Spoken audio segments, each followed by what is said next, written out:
January 23, 1945, Camp Delta, Louisiana. The late winter air is thick with the scent of damp earth and pine needles as a low southern wind rustles through the wires. At dawn, a procession of wagons, creaking on firm clay roads, brings thin, pale German women prisoners down into the compound. Their uniforms, gray skirts, faded jackets, hang loosely. The sky is pale, the morning cold. As they are herded past the barracks, a muffled sound in the distance rises. Children's laughter. The women pause mid-step, ears cocked. Some clasp their hands over their mouths. Others stop altogether, as though rooted in place. They have never heard children laugh like that inside a prison compound. They are led forward, compelled by guards, toward a yard where American children, sons and daughters of camp staffs, local civilians, perhaps nieces and nephews, move freely, playing, eating sandwiches and fruit under the pale winter sun. They see the children seated at long wooden tables, reaching into bread baskets, slicing ham, biting into apples, passing cake plates. Some run with little paper cups of milk. A woman prisoner gasps, covers her face, and then breaks, dropping to her knees and weeping. This is the moment. German women in captivity, overcome by the sight of children eating freely. Their tears in that yard would turn into a quiet scandal among the prisoners and American camp officers alike, a small, human fissure in the edifice of war. That morning's moment must be set in context. By early 1945, the United States held tens of thousands of Axis prisoners of war, most of them German, but including a smaller number of Italian and Japanese. Many were housed in more than 500 camps scattered across the American interior. Though most were male soldiers, there were instances in which female German auxiliaries, nurses, or Wehrmacht-Helferinnen female auxiliaries attached to the German war effort, were captured or interned. The treatment of posts on American soil, bound by the Geneva Conventions, generally included adequate food, medical care, and relatively humane conditions, compared to the brutal starvation and degradation prevailing on the Eastern Front. For many, America was a paradox, an enemy that did not behave like one. Yet for many German citizens, whether civilian or auxiliary, the idea that American captors would feed their soldiers or allow children's freedom was inconceivable. Nazi propaganda had long cast the United States as decadent and morally weak. While Germans at home were told of shortages, rationing, hunger, and sacrifice. The German war economy rationed heavily.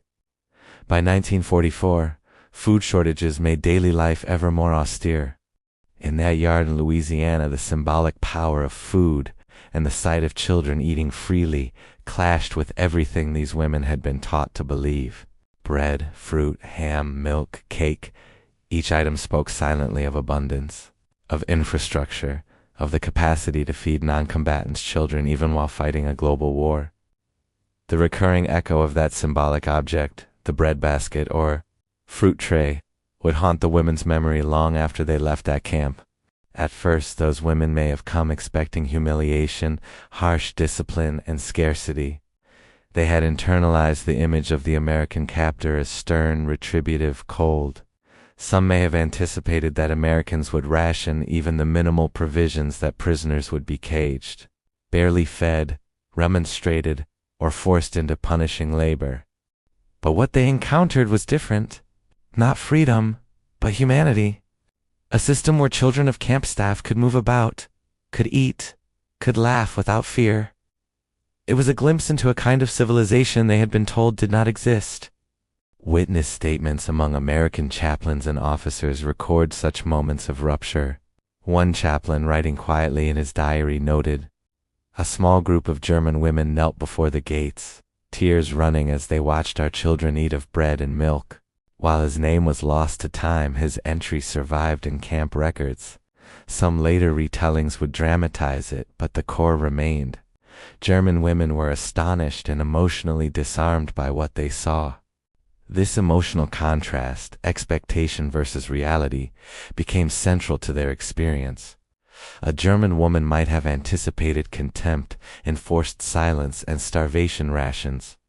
Instead, she saw children playing, reaching across tables for bread rolls, picking up slices of fruit, passing sugar bowls, smiling freely. She saw abundance in miniature. The sight, bread baskets passed, cake plates emptied, became a symbol of American democracy in act.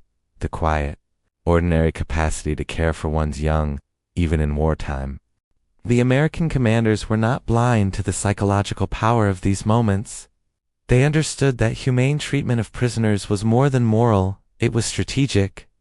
In a Texas camp, local children sometimes visited to hand small treats to German prisoners, an act that stirred controversy, but one allowed under supervision. In some camps, POW rations were designed to meet or exceed nutritional standards set by the Geneva Convention, even when local civilians faced their own shortages. To outsiders, this seemed excessive. To Americans, it was principle. We must not romanticize the scene. The women were still prisoners, their captors still in control. Camps had barbed wire, guard towers, strict rules, and punishments. Yet in that yard, as children laughed and shared food, something intangible slipped past the fences, the sound of freedom expressed not through force, but through ordinary abundance. One woman, later repatriated to Germany, would carry the memory of that yard with her for the rest of her life. She recalled, "I wept because I had known hunger, and I had believed always that Americans would use starvation as a weapon. But here I saw children eating, and I wept." Her words captured something more than emotion, they reflected transformation. That morning, behind the fences of Camp Delta, an ideology cracked.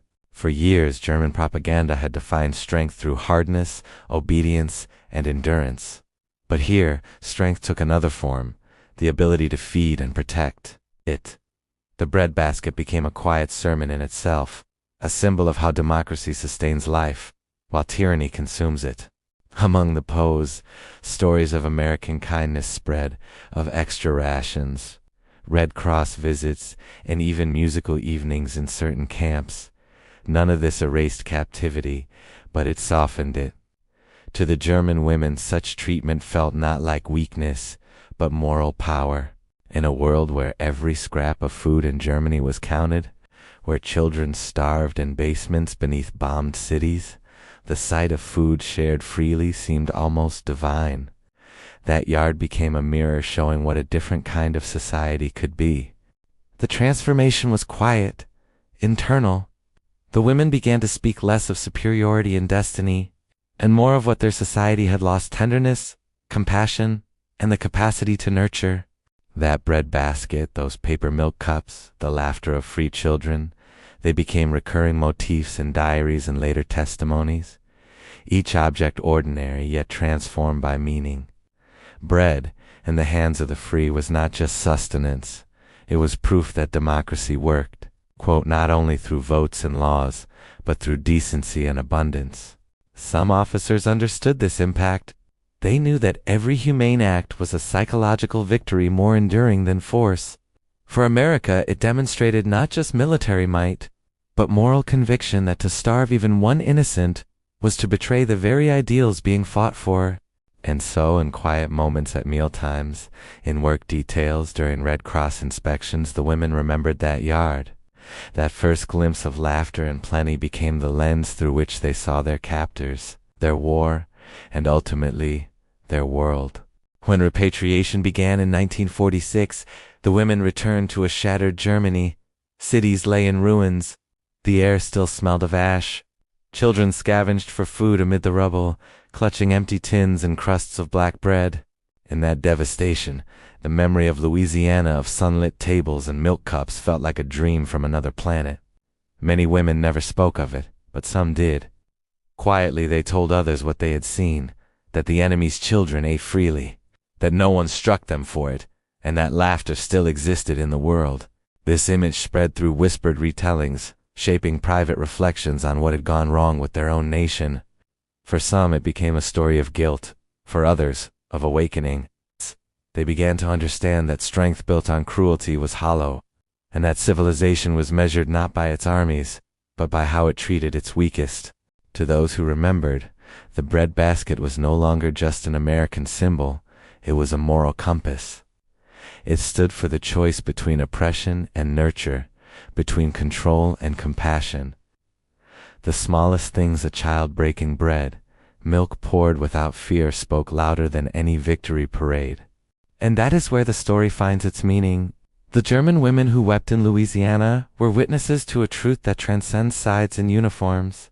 That the humanity of one's enemy can be more powerful than the ideology of one's nation.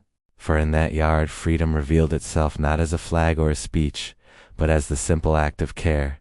The bread basket, the fruit plate, the sound of children's laughter drifting across a prison yard, these became symbols of what democracy could do, even in its darkest hour.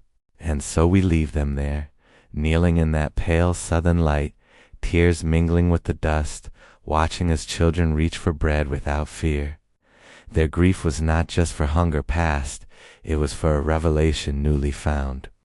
A realization that true strength is not in domination, but in decency. That freedom is not merely the absence of chains, but the presence of care. That abundance, even in the smallest acts, speaks more powerfully than tyranny ever could. From those tears grew understanding that a nation that feeds its children freely, that protects laughter even within war, carries the promise of what it means to be human.